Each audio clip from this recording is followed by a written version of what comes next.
পুরুষোত্তম মাসের কৃষ্ণপক্ষের এই বছরের পরম একাদশী ব্রত কবে পালন করতে হবে? 11ই জুন বৃহস্পতিবারে নাকি 12ই জুন শুক্রবারে এই একাদশী ব্রত পালন করতে হবে?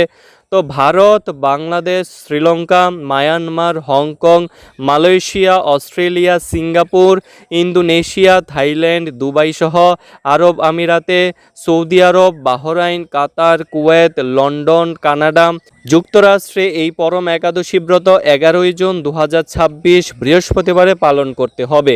অন্যদিকে তাইওয়ান, চীন, জাপান, দক্ষিণ কোরিয়া, মঙ্গোলিয়া, নিউজিল্যান্ডে এই পরম একাদশী ব্রত 12ই জুন 2026 শুক্রবারে পালন করতে হবে। তো এই পরম একাদশী ব্রতের সারা বিশ্বের পরদিন পালনের সময়সূচি ভিডিওটির শেষে বিস্তারিতভাবে দেওয়া হয়েছে। এখন আমরা পরম একাদশী ব্রত মাহাত্ম্য কথা সম্পর্কে আলোচনা করব। মহারাজ যুধিষ্ঠির বললেন, হে কৃষ্ণ, পুরুষোত্তম মাসের কৃষ্ণপক্ষের একাদশীর নাম কি এবং এর বিধি বা কি, দয়া করে আমাকে বলুন। শ্রীকৃষ্ণ বললেন, হে যুধিষ্ঠির, সুখভোগ, মুক্তি, আনন্দ প্রদানকারী, পবিত্র এবং পাপ বিনাশিনী এই একাদশীর নাম পরমা। পূর্বে বর্ণিত একাদশীর বিধি অনুসারেই এই একাদশী ব্রত পালন করা কর্তব্য। এখন এই একাদশী ব্রত বিষয়ে এক মনোহর কাহিনী তোমাকে বলবো। কাম্পিল্য নগরে মুনি ঋষিদের কাছে আমি তা শুনেছিলাম। কাম্পিল্য নগরে সুমেধা নামে এক ব্রাহ্মণ বাস করতেন। তার স্ত্রীর নাম ছিল পবিত্রা।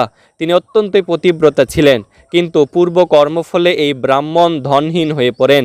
ভিক্ষা চেয়েও তার কিছুই জুটত না, কিন্তু তার স্ত্রী নিজ পতির সেবা নিষ্ঠা সহকারে করতেন। গৃহে অতিথি সেবার জন্য প্রয়োজনে অনাহারে থাকতেন। স্বামীকে কখনো বলতেন না যে গৃহে অন্ন নেই।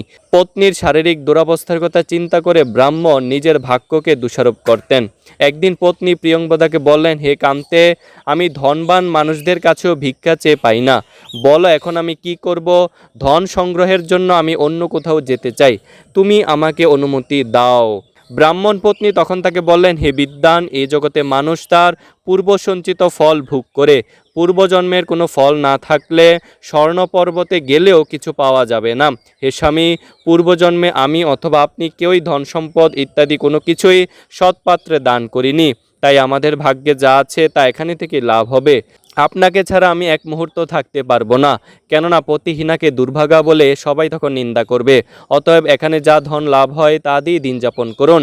ওই বিচক্ষণ ব্রাহ্মণ পত্নীর কথা শুনে ওই নগরে রইলেন। একদিন মুনিশ্রেষ্ঠ কৌণ্ডিন্য সেখানে এলেন। তাকে দেখে সুমেধা খুব খুশি হলেন। ব্রাহ্মণ সশ্রীক মুনিকে প্রণাম জানালেন, সুন্দর আসন দিয়ে তার পূজা করলেন। ওই দম্পতি আনন্দ সহকারে মুনিকে ভোজন করালেন।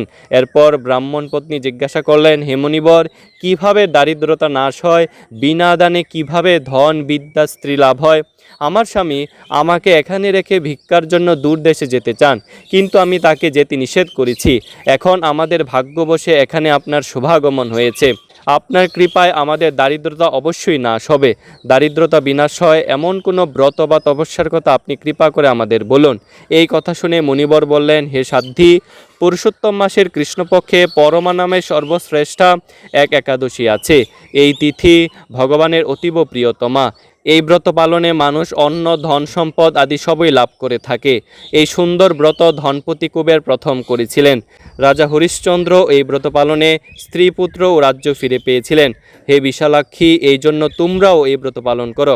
হে পাণ্ডব, কৌণ্ডিন্য মুনির উপদেশে পতি পত্নী উভয়ে একসঙ্গে বিধিমতো পুরুষোত্তম মাসের পরম একাদশী ব্রত পালন করলেন। ব্রত সমাপনের পর রাজভবন থেকে এক রাজকুমার তাদের কাছে এলেন। ব্রহ্মার প্রেরণায় তিনি বহু ধন সম্পদ, নতুন গাছ ও গাভী এই দম্পতিকে দান করলেন। এই দানের ফলে মৃত্যুর পর সেই রাজা বিষ্ণুলোকে প্রাপ্ত হয়েছিলেন। এইভাবে পরমাব্রতের প্রভাবে ব্রাহ্মণ দম্পতির সকল দুঃখের অবসান হলো। যে মানুষ এই একাদশী ব্রত পালন না করেন, তিনি 84 লক্ষ যোনিতে ভ্রমণ করেও কখনো সুখী হয় না।